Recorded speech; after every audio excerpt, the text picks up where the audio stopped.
Latest chika doon ay pangilinan on relationship on Bel Mariano.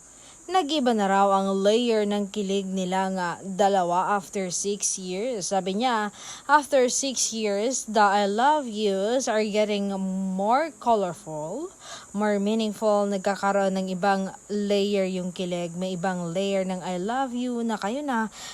Pero now, 6 years na kayo and you say I love you depending on the of situation, if kakatapos lang mag-away or first thing in the morning, ako naman afternoon, depende na ngayon. Pero more on actions talaga ako na maramdaman niyang mahal ka siya.